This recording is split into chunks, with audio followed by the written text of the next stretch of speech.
Aquí comienza Reencuentro, una cita con nuestra tradición y los temas de la actualidad a la luz de la Torá. Reencuentro le propone un encuentro con el judaísmo. Conduce Alberto Rusco Lequier.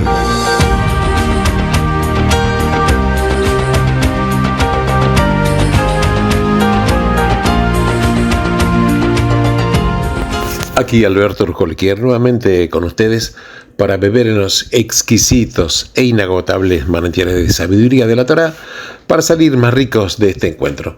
Vamos a hablar hoy un poquitito de la psiquis, del alma, cómo sanar el alma. Y esto, claro, tiene que ver absolutamente con las enseñanzas de la Torá. Veamos, Maimónides denominó a su ideal del ser humano, que era el sabio. Él lo denomina como un rofe nefashot en hebreo. ¿Qué quiere decir? El ideal del ser humano es una persona que sana las almas, un sanador de almas. Claro, hoy llamaríamos a esta persona un psicoterapeuta, que en realidad es una palabra surgida en tiempos relativamente recientes y que proviene de la palabra griega psique, que significa alma, y terapeia, que significa curar. Es increíble, y yo diría también asombroso, cuántos de los pioneros de la cura del alma fueron judíos, o sea, de la psicoterapia. Casi todos los psicoanalistas iniciales lo fueron, entre ellos Sigmund Freud, Alfred Adler, Otto Rank, Melanie Klein. Tan dominante era este hecho que en la Alemania nazi el psicoanálisis era conocido como la ciencia judía, o sea, judíos notables. Las contribuciones judías más recientes en esta especialidad incluyen a Solomon Asch en conformidad, Lorenz Kohlberg en psicología del desarrollo y Bruno Bettelheim en psicología pediátrica.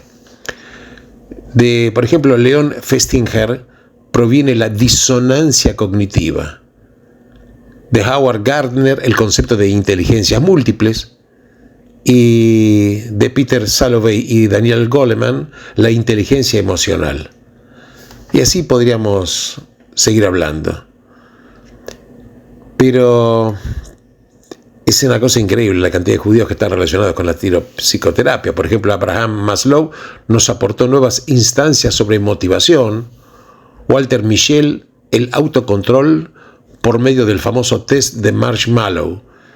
Daniel Kahneman y Amos Tversky generaron la teoría prospectiva y la economía del comportamiento. Pero incluso más recientemente, Jonathan Haidt y Joshua Green fueron pioneros de los estudios empíricos de las emociones morales. Y claro, la lista sigue y sigue. Pero una de las contribuciones judías más importantes proviene de tres figuras sobresalientes: Viktor Frankl, Aaron Beck y Martin Seligman. Veamos.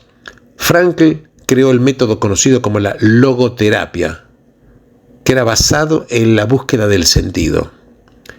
Beck fue el coautor de uno de los métodos más efectivos de tratamiento, que es la terapia cognitivo-conductual. Y Seligman es el autor de la psicología positiva, o sea, la psicología no solo aplicada a la cura de la depresión, sino también como medio de lograr la felicidad a través del comportamiento y yo diría a través del optimismo adquirido.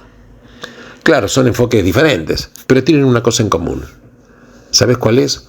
Que están basados en la creencia, una creencia que había sido expuesta por los Hasidim de Chabad en el famoso Tanya que escribió el primer rebbe de Lubavitch, Shnoir Zalman de Liadi. ¿Y qué decía? En el Tanya se escribió que si cambiamos nuestra forma de pensar, cambiaremos nuestra forma de sentir. Y esta fue inicialmente una propuesta revolucionaria y con marcado contraste con las otras teorías de la psiquis humana. Hay quienes creen que nuestro carácter está regido por factores genéticos. Otros por las experiencias de la primera infancia y por el subconsciente. Aún otros, de los cuales el más famoso fue Iván Pavlov, creían que el comportamiento humano está determinado por el condicionamiento. En todas estas teorías, la libertad está severamente circunscripta. ¿Quiénes somos? ¿Qué sentimos? Está dictado por factores ajenos a la conciencia. Pero Viktor Frankl fue el que demostró que hay otra vía, e incluso él lo hizo en las peores condiciones posibles a las que puede haber sido sometido el ser humano, porque Viktor Frankl estuvo en Auschwitz. Y como prisionero en el lugar, Frankl descubrió que los nazis anularon todo lo humano de la gente, sus posiciones, su ropa, su cabello, sus nombres. Y él, antes de haber sido enviado a Auschwitz, Frankl había sido terapeuta especializado en personas con tendencias suicidas. Pero en el campo de concentración se dedicó a otorgarles a los prisioneros, claro, en la medida de sus posibilidades, el deseo de vivir, sabiendo que si perdían ese deseo, iban a sucumbir rápidamente. Y ahí precisamente hizo el descubrimiento fundamental, que más tarde lo iba a conducir a la fama.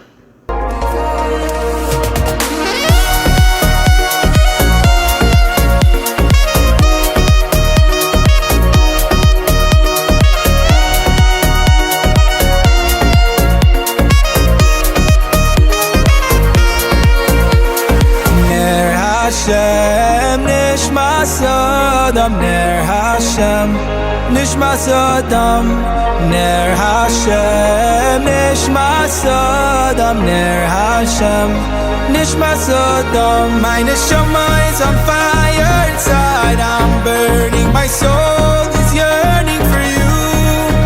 My neshama is on fire inside, I'm burning, my soul is yearning for you.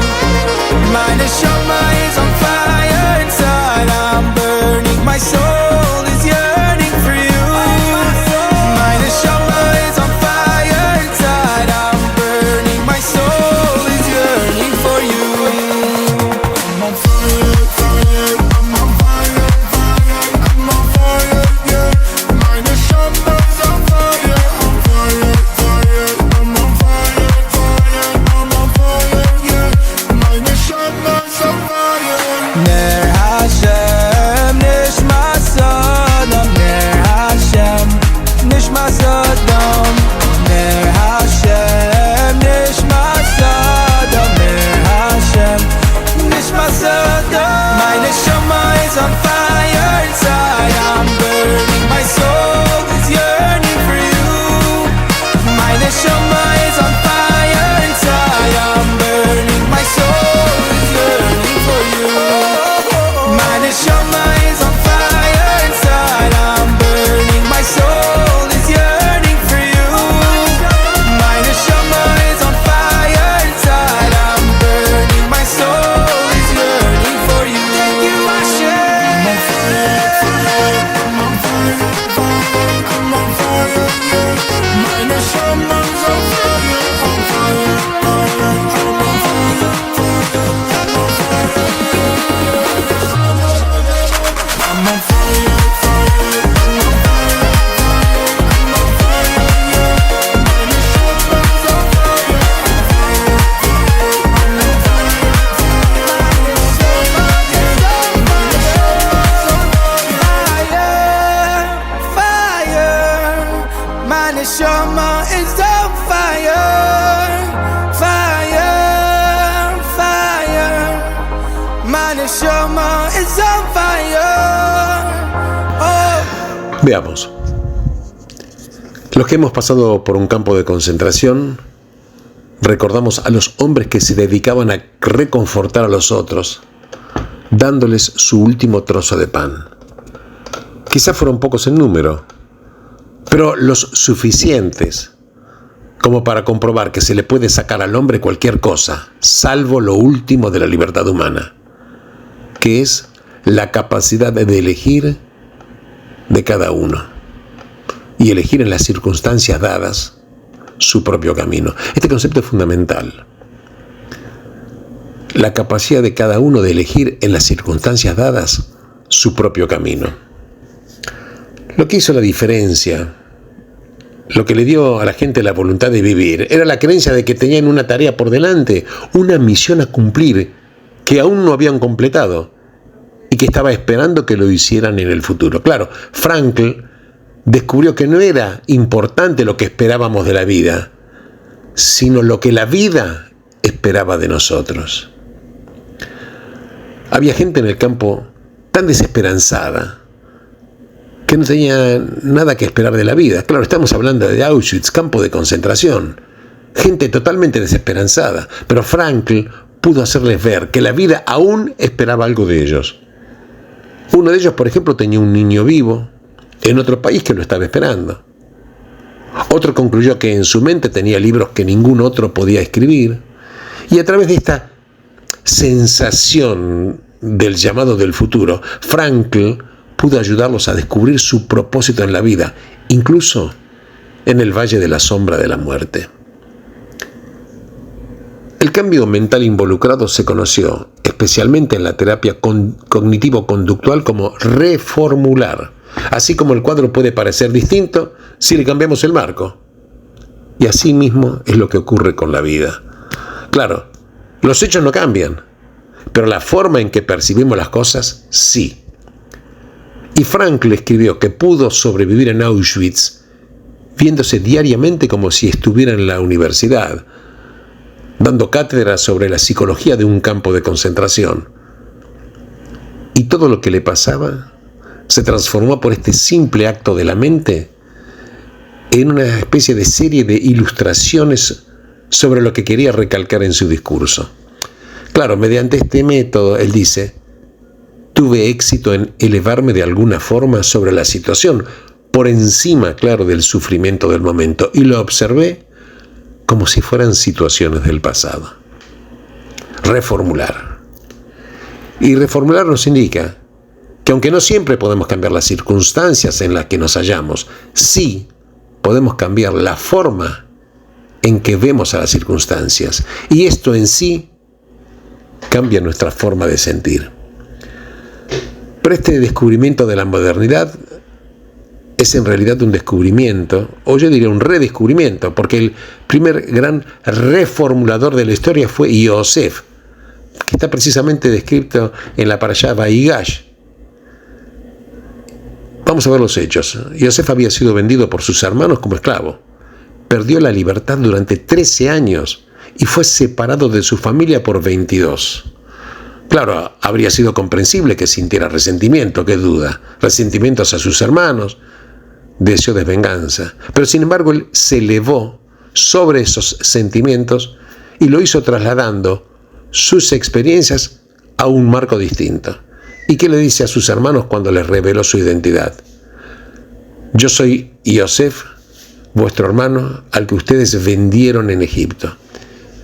O los vendieron en Egipto. Y ahora no se aflijan ni se reprochen por haberme vendido aquí, pues para que fuera un proveedor fue que me envió Dios delante de ustedes, para asegurar su supervivencia en la tierra y para salvar nuestras vidas. Y ahora, no fueron ustedes los que me enviaron aquí, sino fue el Creador. Esto está escrito en Génesis, Bereshit. Y esto es lo que dice más adelante. Luego de la muerte de su padre Jacob, ante el temor de sus hermanos de que él se pudiera vengar: no teman, ¿acaso en lugar de Dios estoy yo? Si bien ustedes intentaron hacerme daño, Dios lo planeó para bien, para realizar lo que ahora está ocurriendo, la salvación de muchas vidas. Por eso ahora no teman, yo los sustentaré a ustedes y a sus hijos. Entonces Yosef reformuló todo su pasado, porque él no se vio a sí mismo como dañado por sus hermanos. Él pudo verse como un hombre encargado de una misión vital, encargada por el Creador. Y todo lo que le pasó fue necesario para que pudiera llegar a su objetivo en la vida. ¿Cuál era? Salvar a toda una región de la hambruna durante la sequía y proveer un resguardo para su familia. Y este único acto de reformulación le permitió a Yosef vivir sin la desesperante sensación de ira e injusticia. Le permitió perdonar a sus hermanos y reconciliarse con ellos. Transformó la energía negativa de los sentimientos del pasado en una atención enfocada en el futuro. Yosef, sin saberlo, se transformó en el precursor de uno de los grandes movimientos en psicoterapia del mundo moderno, porque él demostró el poder de la reformulación. Claro, no podemos cambiar el pasado, pero cambiando la forma en que pensamos el pasado, podemos cambiar el futuro. En cualquier situación en que nos encontremos, reformulándola, podemos modificar toda nuestra respuesta, dándonos la fuerza para sobrevivir, el coraje para persistir, la resiliencia para emerger del extremo de la oscuridad a la luz de un día nuevo y un día mejor.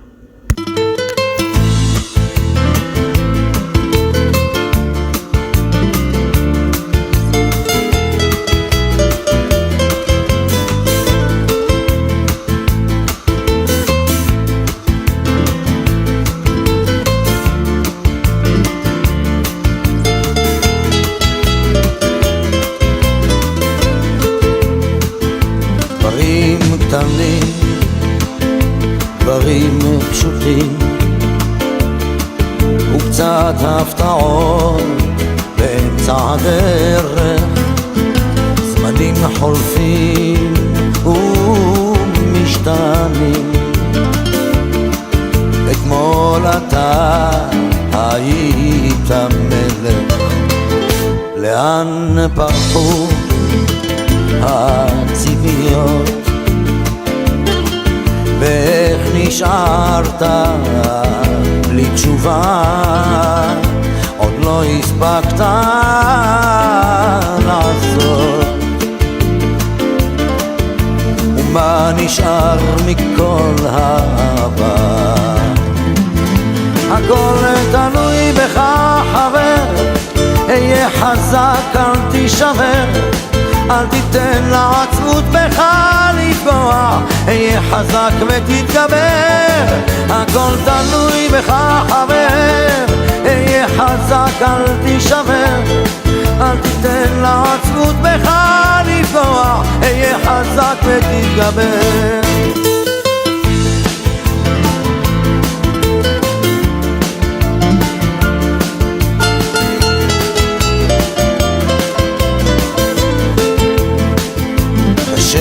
לראות, אך לפעמים גלגל נסגר באמצע הסיפור, ואין כבר כוח לגופך יותר למשוך. יכולת לוותר אבל לך אסור. הכל תלוי בך חבר, היה חזק אל תישבר, אל תיתן לעצמות בך לפגוע, היה חזק ותתגבר. הכל תלוי בך חבר, היה חזק אל תישבר, אל תיתן לעצמות בך לפגוע, היה חזק ותתגבר. המסקנה חבר, אסוף את כל הכוח, קל יותר לדבר כשהפחד משתחרר. למרות הכל אתה מבין שזו הדרך, היה חזק חבר, היה חזק. הכל תלוי בך חבר, היה חזק אל תישבר, אל תיתן לעצמות בך לפגוע, היה חזק ותתגבר. הכל תלוי בך חבר, היה חזק אל תישבר, אל תיתן לעצמות בך לפגוע, היה חזק ותתגבר.